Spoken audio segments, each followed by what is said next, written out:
Welcome back to My Book Inspiration on Ghana Live. We're out here with Tshepo Ntshole, who is a radio veteran, I call her. You know, she's a brand ambassador as well as a businesswoman. And we're just talking about her journey on radio as well as a businesswoman. But I'd like us, to now touch on challenges that you've experienced as, throughout your journey over the last 16 years. But even beyond that, if you'd like to. Because I think the general assumption with people who are successful or doing great things is that, oh, no, it's because she's got a name. Oh, it's easy. So can we please touch on that?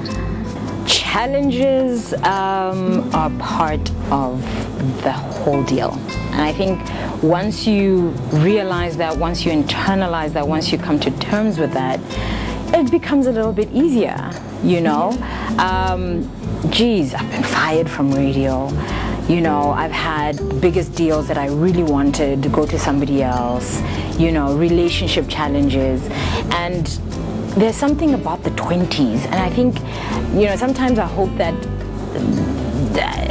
a second coming would arrive for young ladies especially, and I'm passionate about the girl child, by the way, that chasing the boy, don't leave, because that's sometimes the core of our challenges. He doesn't like me enough. What is your true passion? Because everything, sometimes I feel like the guys have it to a T. Let me make the money, the girls will follow type of situation. You know what I mean? I think challenges sometimes are really around the relationships that we build.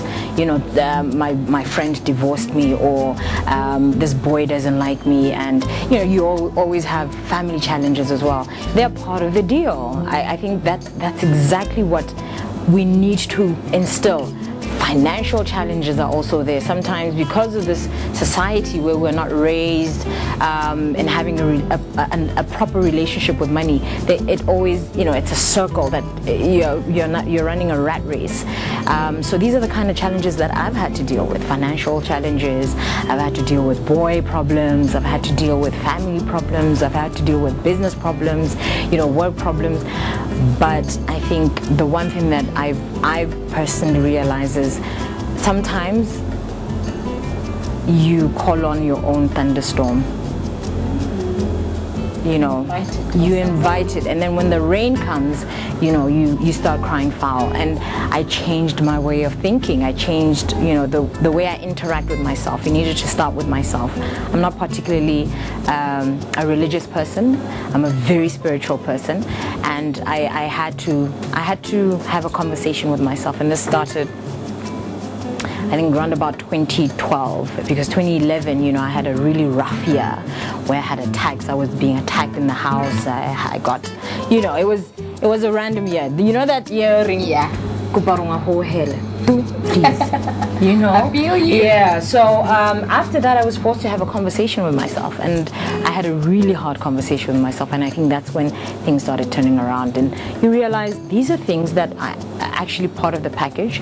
You shouldn't think about them. You shouldn't dwell on them. Okay, here's a situation. What's the solution? Immediately, and find the solution. If the solution is not working, I have this thing. Leave it to God. Let go and let God. That's it. And I literally live that phrase. Leave it to God. Take the wheel. Because I've tried the solutions. They're not working. I literally close my eyes and say, you know what, take over.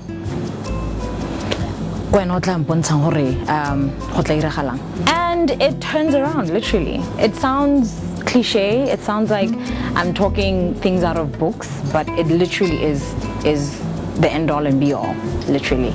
Letting go and letting go. Yeah. Let's talk about you as a mother, like you're a new mother. How has motherhood been for you so far? It's been amazing. It really has been amazing. I had told myself I will not have a child before I turn 30. Who I have it with was immaterial. And my life, I'm not your, normal person who will say, I want to get married. Yeah. I'm not the normal girl child who wants marriage first. Yes, Yeah, I have a major problem with that. Yeah. You know, it's great. The institution is amazing, and of course now that with the partner I live with, it's something that we may or may not do. You know, it's a thought. But a child is something that I'd always wanted, but I needed to finish with my 20s, because I feel like in your 20s, and I'll always go back to this, is when you learn. Came up with a phrase, or came across a phrase that said, 20s you learn, 30s you earn, in your 40s you build. So that's that's my life philosophy, and being a mother has changed my life. I'm a little bit more patient. I'm a little bit more patient, and watching the world through somebody else's eyes is actually quite fascinating. Very fascinating. So it's a responsibility I take quite seriously. Yeah. Let's talk about what keeps you going, and I think that'll of course take us to reading as a source of inspiration. So what inspires Tshepo Ntshole? Everything, and of late, obviously, my daughter inspires me greatly. Inspires me to do more for myself, which in turn means I do more for her. I have a great problem with people saying, you know, I put somebody else first. I put myself first.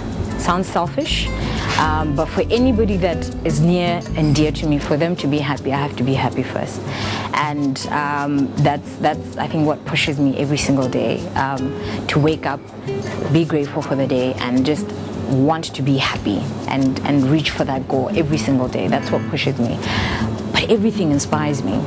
The woman who sits by the roadside, who sells biscuits and cigarettes and whatnot, and sometimes with a baby on her back, she is sometimes my greatest inspiration. You know, just random people. You, for example, you know, with your challenges, of course, and whatnot, you inspire, you know, and you may not even realize it. So everything, every little thing literally makes, I stop and say, okay, you know, I have it tough, but you know, there are other people who have it a little bit tougher, or I'm here and I want to be there, you know what I mean? So everything pushes me, everything inspires me, really. Yeah. Let's go right into reading as a source of inspiration, and just some of the books that you've come across that you believe are outstanding. Yeah. But even before you touch the books, why should I read? I know people who are like, no, come on, like I know everything that I need to know. I can get it on TV, or you know, from a chat or whatever, online. Yeah. So why the book? For me, the book, I've always read. I've always been a person who reads. Nekebala, Archie, and you know, I've always been a person who reads. But I think another thing is reading is an escape from your dull life sometimes, you know, from your pressurized life. And I chose a particular genre while I was growing up, and that genre was you know, reading about people's lives, autobiographies. And this was when I wanted to reach a certain point or reach a certain level in my life. And you'll find that, you know, some people have done it. So you want to take a peek into their lives, how they've managed, or where their feelings were, or what they thought they were before they became who they are, you know. So reading is an escape. That's pretty much it. You need to broaden up your mind. Really, you know, to learn, you know, and I'm not degreed, you know, I didn't go to, you know, school or in the conventional way, you know, but everything, and I'm a smart girl, everything I learned is through other people's lives and through the book. Wow. Yeah. Take us into these. Okay, so these are not the end all and be all, by the way. I've just moved, so let me just do that. So my storage is a little bit messy. I have a whole shelf of books. So I chose just these ones because I think they touched a bit of my life. Let me start with this random one. I'm not a self-help book person, but you know, when you're young, like I said, you know, boys become the center of your life. I love Steve Harvey simply because of the comedian he is, or the artist he is. And when this book came out, I was like, you know what? Let me try and figure out this thing, this animal called a man. And half of the things that he says in here, actually, you know. Yeah. really. And I think after reading this book, I put it down and said, I realized, you know what? Have a relationship with yourself first before you can want to have a relationship with somebody else. You know, so that's why I like this, act like a lady, think like a man. It's nothing that you don't know. It's really nothing that you don't know as a woman, you know. And then Doing Time, Peter Vundla is a huge businessman in South Africa. There's a company called Herd Boys. It was the first wholly black-owned advertising agency in South Africa. They were partly responsible for 1994 elections, the stuff that they did together, and whatnot. So I then discovered this particular guy because he's done amazing things after that agency. He now, owns Zara, the brand in South Africa, and like I said, I take a piece out of other people's lives, their failings, their successes, very much in the background, but an amazing businessman, so that's why this is a great read. And then this Acts of Faith, Ian Levansand. I must admit, I picked this book up randomly. It's basically every day, it's a calendar. Every day you open and there's a passage for you to read and an affirmation at the bottom about self, about the relationship you have with money, and about your growth as an individual.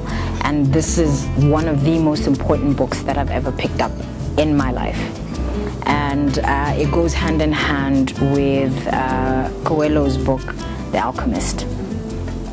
So those two books I was reading at the same time at the time, quite a while ago. And I found that, I've bought copies of both of these books every now and again. So I've actually, this is an important book. It's actually the one that I chose to give away. This is a recent read. I struggled to find this. It's not even out yet in these parts, but Diane von Vostenberg as a woman just inspires me. Who she is, how she carries herself.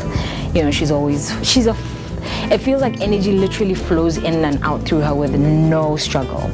So she then had a show on TV, and I was addicted to that show. And then this book came up, and I was like, okay, let me just read. The Woman I Wanted to Be. I think the heading, the title itself. Volumes, huh? A great read if you can get your hands on it as a woman.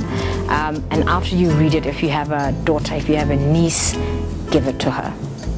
For her to read, because I think as a woman there's certain lessons that we need to teach each other, that you are actually stronger than you think you are. I think I should read that.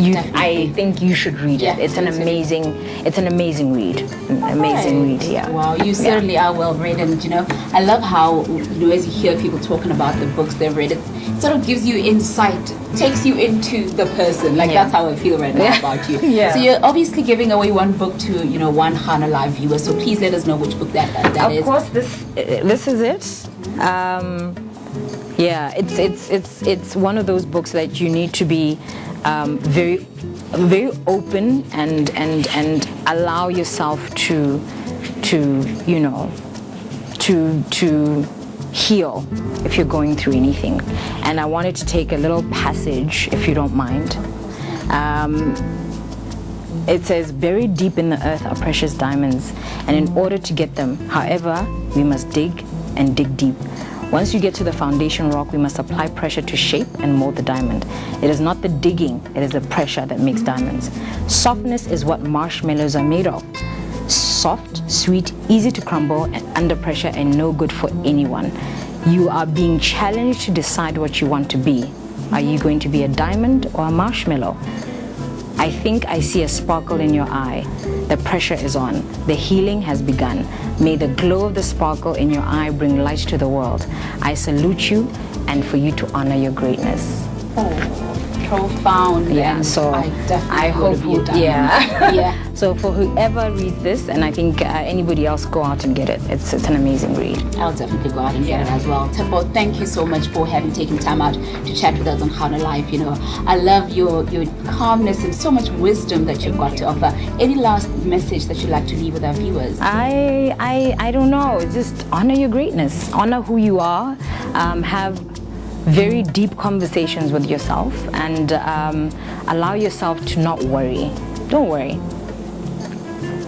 God has got it, like literally. He's got you. He's got you. Tshepo, thank you very much. You're and welcome. Good luck with your future endeavors, and enjoy the rest of your day. Thank you. Likewise. All right.